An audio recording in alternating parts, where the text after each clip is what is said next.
Hello, I'm Becky Tregear, and if you've been watching my channel for any amount of time, you probably have an idea that I have a ridiculous amount of art supplies in my studio, and you wouldn't be wrong there. But which are the most useful art supplies, or the ones that I use the most often? Well, I thought I'd show you those today. I have 10 of them. There are actually a lot more than that, so there's probably going to be more than one video, but I thought I'd start with 10 that I just use all of the time, and they're not necessarily expensive items, they're just things that make life a lot easier in the art studio. So I'm going to show those on my desk. We'll move down to there. Let's get into it. But firstly, really quick, speaking of useful items, this video is sponsored by Teddy Blake. They sell high quality leather Italian handbags, and a few months ago they sent me a bag to try out. It is absolutely beautiful, look at it. But I thought I'd give you a little follow-up as to how this bag is going. After using the handbag for a few months, I can attest that the leather they use is super high quality, no scuff marks. It looks brand new, just as the day I got it. And I'll admit that when I first received the bag, I did save it for a while to use just for special occasions, but then I decided, you know what, I'm going to use it for every day because every day is a special occasion, and this is now my everyday handbag. I moved all of my stuff in and I take it everywhere I go. It's been getting a workout in the last month or so in particular. This bag I have is the 15-inch Bella Parmalatto, and I had to have it in bright red because it's so pretty. This month, from the 8th of December until the 2nd of January, Teddy Blake are having a big sale on their website, up to 70% off. I will be linking their website down below so you can check them out. Thank you to Teddy Blake for sponsoring this video, and now let's get back to the rest of the video. These are in no particular order, but number one is this tube lid opener by Golden, and this thing has saved my hands so many times. It's really handy, especially for watercolor tubes. Now these lids by Sennelier are such a pain, they're really hard to open, and the hexagonal shape really stabs into the fingers. So using this lid opener, it just makes it so much easier, and of course I had to remember how to do it. But once you get the hang of it, it's really great, and look how easily this lid opens now. I've got your number, stupid tight lid that won't come off. Rembrandt tubes, I mean, the lids on those are lethal. Ow, it's hurting my fingers just looking at it. So here comes this Gripr tube opener again, and once more that lid just comes right off. You can get bigger ones for the kitchen to open jar lids. I'm so happy an art company made one for tiny tubes, but it also does take a variety of lid sizes, so this larger Holbein tube also fits in here, if I can get it up the right way. I'm so confused, but there we go, the lid came off easily. And these Gripr things are cheap enough. I'll link everything in the description below so you can find them for yourself. If you have any issues with your hands like arthritis, this is going to save you a lot of pain, although you do have to grip the gripper itself quite tightly in order to get the lid off, so bear that in mind. It even takes off this much larger acrylic tube lid. So it's a very versatile tool and I highly recommend it. I use it a lot and it's well worth having. Number 2, white ink, in the form of pens and this Dr. P.H. Martin's Bleedproof white in a jar.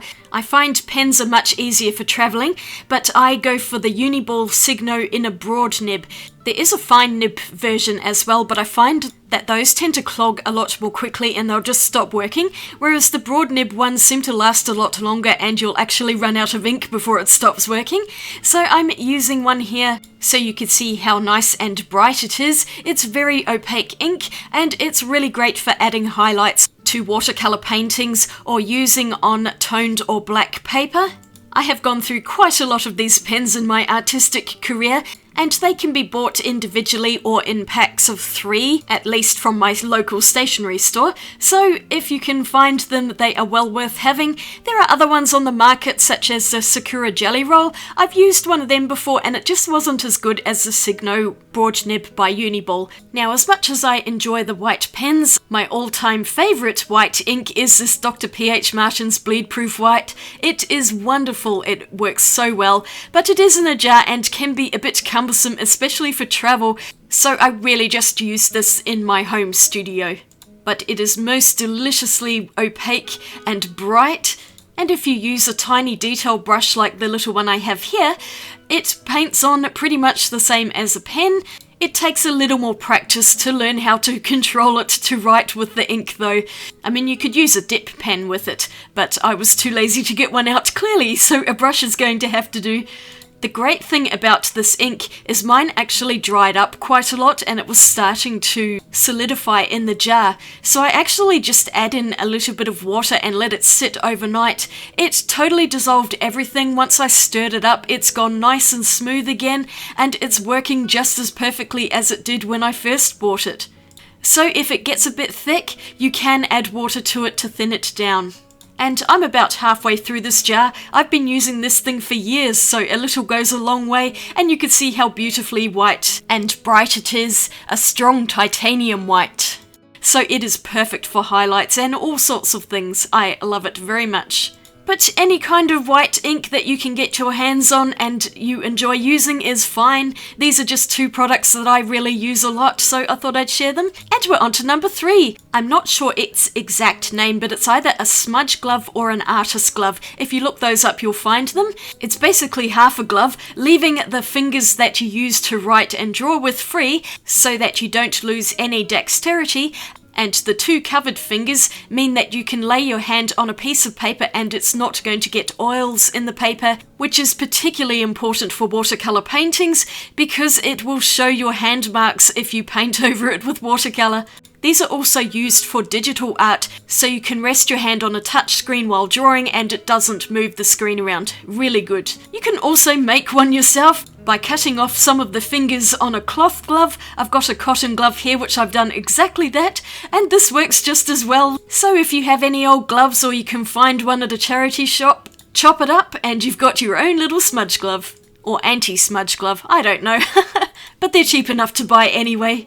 Number 4, quite possibly the most used thing in my studio, Kneadable erasers. And I think every artist includes a kneadable eraser because they are just so useful. Look at the state of mine. They do get absolutely filthy, but they are so good. Not all kneadable erasers are the same though. This one is much drier and it just doesn't work as well. So the one you want is a Faber Castell kneaded eraser, which I've just put up in this corner. And that's what they look like when they're brand new, and then they turn into this, but even when they're dirty they still work really well and they last forever. You can roll them and shape them into finer points, and I'll just demonstrate some of them now. So here's a fine point rubbing out some of the pencil that I've put down. And then you can just roll it over the top to take off some of the graphite if you want to leave some left, and then use it like a standard eraser and rub out pretty much everything. So they're really versatile, they look hideous, but they're so great. Now I've got a bonus eraser here, and these are Tombow Mono erasers. They're teeny tiny little ones, they look like mechanical pencils, and a very kind viewer sent these to me because I said I'd lost my other one and I still can't find it. So now I have 2 more and they are fabulous for rubbing out tiny details. The only thing with them is that they will leave eraser shavings, which is what a kneadable eraser won't do, but otherwise they're awesome, and thank you to the viewer who sent them. Number 5 is this Dahl 133 hand crank pencil sharpener. This is the newest tool in my arsenal. I've only had it a few months, but it is absolutely brilliant, especially for sharpening a lot of pencils. You can see I have plenty of shavings in there, and I really need to throw those out into the bin. I'll do that right now. But the reason for this specific sharpener, and oh dear my reflection, is that other ones have these really sharp metal grippers in them, and they bite into the barrel of a pencil, leaving horrible marks. If you've got really expensive coloured pencils, you don't want this to happen. It happened for me once and I was so upset, whereas this Dahl one has rubber grippers, and so you can put a pencil in there and it does not leave any marks on the pencil, so you can put your expensive pencils in there and not get any damage. And I'm going to move the other one out of the way. It's such a shame because it is a nice sharpener, but unfortunately those metal grippers means I don't use it. So here's an expensive pencil. This is a Derwent Lightfast. You can see it's very blunt, so you pull that bit out, get the pencil in, and I do between 3 and 5 turns. It's supposed to automatically stop when the pencil is sharpened, but I don't always trust that. And anyway, look at that lovely point. So 3 to 5 turns is enough. And look at that pristine barrel with not a single bite mark in it. This sharpener is well worth having. Number 6 is waterproof black pens. In particular, these Uniball rollerball pens that I just absolutely adore. I have 3 different sizes here, and I'll just go back to my piece of paper. So this first one is the tiniest, an ultra micro at 0.38 millimeters, if I'm not mistaken. Really great for line art, and you can paint over it because that ink is totally waterproof. They're nice and black as well, and that rollerball is super smooth. These are quite good just for pen sketching as well, for hatching and cross-hatching. You don't have to put water on them or anything like that, but I do often use them with watercolors just to do outlines sometimes. This next one would be the one I use the most. It's the micro, and it's a 0.5 millimeter size rollerball. So it's a little bit thicker, but it's also still quite thin, and you can get a fair amount of detail with them. It's kind of hard to tell on here, but it is a bit thicker than the previous one. And they're really great for writing with as well as drawing, so they're very versatile pens to have in the studio, and I usually have at least one of these in my pencil case for travelling, usually a couple. This one is a fine one, and it's a 0.7, so it's quite a bit thicker, and it is usually quite a lot juicier too, so you can see there's a lot of black ink coming out of this. They're great for nice bold black outlines, and you can use the 3 together to have a variation in line width. Now, my current sketchbook does not like these pens. They tend to feather on the paper, so I also have a few fine liners that I use in that. In particular, this really fat one that I got in a subscription box. This is a Pigma Micron 10, which is a significantly thicker line, and all of the Sakura Micron pens are really great. I do have others in smaller sizes, so they're worth having as well. They are waterproof black ink too, so that's another alternative to these. And really, fine liners or rollerballs, they all worked well for me. I've got another couple of examples of fine liners. I just bought these Staedtler ones, and that's in a 0.1 and a 0.2, so they're nice and skinny. And lastly is this pen, which is a Tombow double-ended brush fine liner thing. One side is black, and it gives quite a nice line variation from thicker to thin, and on the other side it's got a grey pen, and this is surprisingly useful for drawing in lighter shadows or just drawing the whole thing in grey if you want a softer outline compared to the black. So I just had to give that little pen a shout out too. Number 7 is a 2-chambered water pot, and I have a Montmartre branded one here. It has a divider in the middle, so you can fill both sides with water, one side for dirty water and the other side for rinsing. So only half the water gets dirty. It also has plastic ridges so you can wipe your brush along them to take out the paint, and it has a very handy lid as well. I have a second one, and they stack on top of each other very nicely. This purple one is much cleaner than the other one, and this is what it looks like when it's dry. So I use these all the time. They're just really handy, they're nice and stable, and you can even rest your brush in them if you like. It's very difficult to knock them over and get water everywhere unless you really hit it. And the best part is they're cheap and they last for ages. I tend to use one pot for inks and the other for watercolours, so you can keep your mediums separate if you like. It's no big deal really though. I also have this 2-chambered one, which is a ceramic pot by Meeden. I was sent this earlier in the year. It's very heavy, but it's also incredibly sturdy, and I do use this one quite a bit. You can see it's quite dirty. And of course you can recycle old jars, which cost absolutely nothing, and have one jar for dirty water and the other for clean. It really doesn't matter, just whatever you prefer, but I do like this one because of that lid. It stops both of my cats from drinking the paint water out of them when I leave the room. Speaking of drinking paint water, I really don't recommend putting water in a mug because it's just too easy to pick it up and drink it. But now we're moving on to number 8, and these are ceramic or porcelain paint palettes. I love these so much. You can find them in art shops and online in all sorts of different shapes and sizes. I do love the flower ones the best. And I'll demonstrate why I like porcelain dishes for mixing my watercolours on. I'll just pick up some paint and put it into the dish. You can see how the paint is sitting really nicely and not beading up.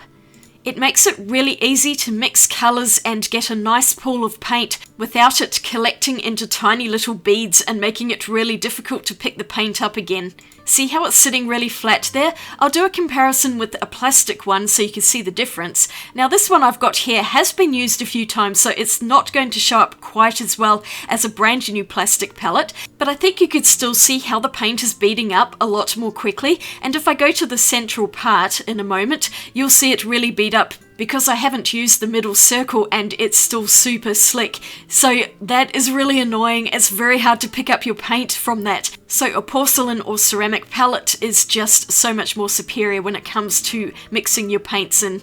The other problem with plastic is when you've had it for a while, it goes really gross and yellow, like this old palette I have. It's nasty. It discolors a lot, and paint will stain plastic, whereas it's a lot easier to clean completely off porcelain, and you can have these lovely white dishes. The artist ones are quite expensive, but there are cheaper alternatives because any plate will do, and I've got a few options here. That pencil dish I got in a stationery shop. This bread-shaped plate I found in a charity shop for $1, so that one's really good.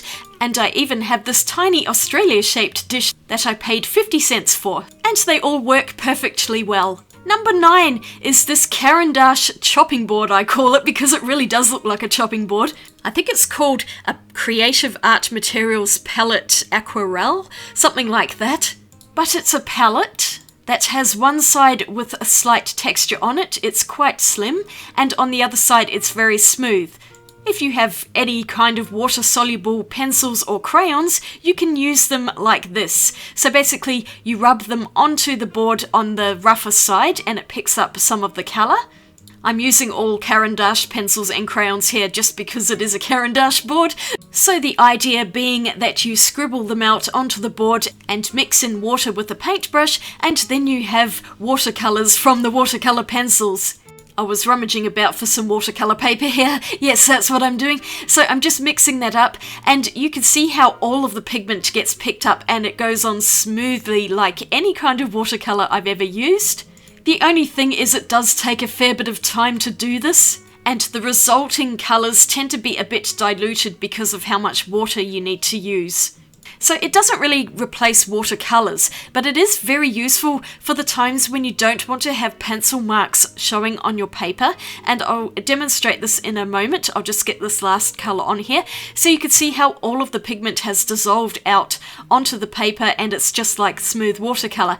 And now I'm going to show you the difference. If I scribble the colours directly onto the paper, you can see how textured or toothy this particular piece of paper is. And that's the trouble with using pencils on rough paper. So now I'm activating everything with water, but you can see probably that there's some residue left from the crayon and the pencils.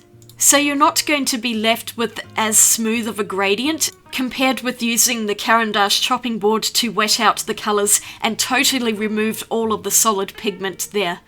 I'll lift it up so you can see that a little more closely. There's quite a difference between the two, isn't there? That's if it stays in focus, of course. There we go.